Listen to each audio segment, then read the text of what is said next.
A semente da serpente.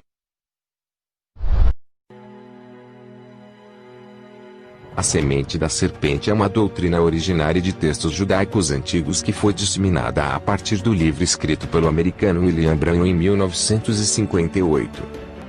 Que sustenta que teria ocorrido uma relação sexual entre o Satanás, considerado a serpente do Jardim do Éden, e Eva, e dessa relação teria sido gerado Caim.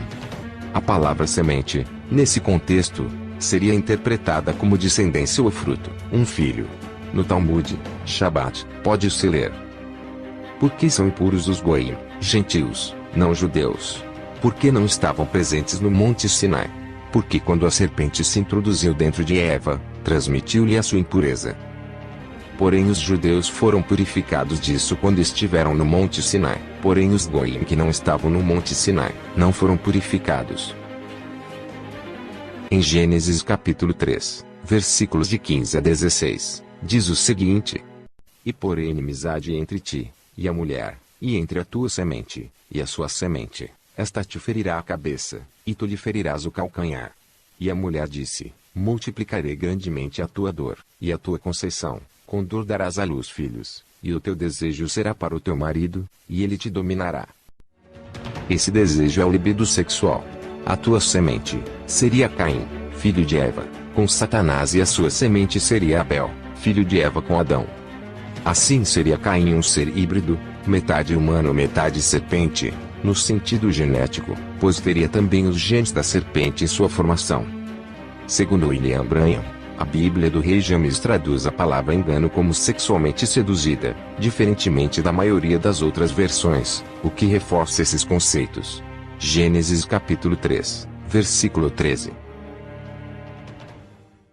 E disse o Senhor Deus à mulher: Por que fizeste isto? E disse a mulher: A serpente me enganou, e eu comi. O sentido da passagem seria: Caim mataria Abel com uma pedra ou algum outro objeto, atingindo sua cabeça. Esta te ferirá a cabeça. E Abel ao chão, morrendo, somente conseguiria se agarrar e ferir o calcanhar de Caim. No apócrifo, livro dos Jubileus, pequeno Gênesis, é dito: No 7º ano da 7ª semana do 19º jubileu, Caim morreu, quando a sua casa desabou em cima dele. Ele morreu por uma pedra, pois tinha assassinado Abel com uma pedra. Em 2 Coríntios capítulos 11 versículo 2 e 3, Paulo afirma: Porque vos tenho preparado, para vos apresentar como uma virgem pura, a um marido, a saber, a Cristo. Mas temo que, assim como a serpente enganou Eva com a sua astúcia.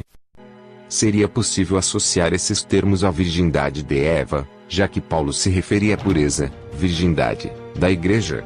Segundo Branham, no texto original está escrito desvirginou, em lugar de enganou. Em Gálatas capítulo 4, versículo 29, é dito: Mas, como então aquele que era gerado segundo a carne, perseguiu o que era gerado segundo o Espírito, assim é também agora. Em relação aos dois filhos de Abraão, uma com uma escrava, gerado segundo a carne, impureza, e outro com uma mulher livre, gerado segundo o Espírito, pureza. Da mesma forma, Caim seria gerado pela carne, filho do maligno, Satanás, impuro. E Abel seria filho do Espírito, do divino, Deus, através de Adão, puro, que foi criado pelo próprio Deus. Vulgarmente falando, o ato de comer está relacionado ao ato sexual.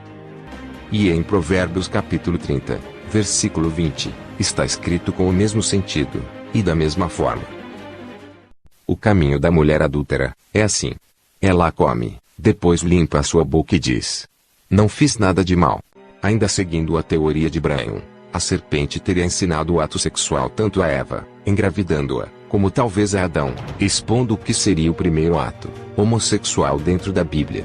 Gênesis capítulo 3, versículo 6. E viu a mulher que aquela árvore era boa para se comer, e agradável aos olhos, e árvore desejável para dar entendimento. Tomou do seu fruto, e comeu, e deu também a seu marido, e ele comeu com ela. Adão estaria em engano, acreditando que o primeiro filho de Eva seria seu. Gênesis capítulo 4, versículos 1 e 2. E conheceu Adão a Eva, sua mulher, e ela concebeu e deu à luz a Caim, e disse: Alcancei do Senhor um homem. E deu à luz mais a seu irmão Abel. e Abel foi pastor de ovelhas, e Caim foi lavrador da terra. Apesar de acharmos difícil a situação de uma mulher ficar grávida de dois homens ao mesmo tempo, essa situação não é impossível. O nome desse fenômeno é superfecundação heteropaternal, em que a mulher em seu período fértil, liberando dois óvulos, possibilitaria a fecundação desses dois óvulos por dois espermatozoides de dois homens diferentes. Ocorrendo essas relações no período máximo de 48 horas. Portanto, o filho da serpente já estaria em seu ventre quando Adão engravidou novamente a Eva, reforçando também a ideia de que Caim e Abel seriam gêmeos.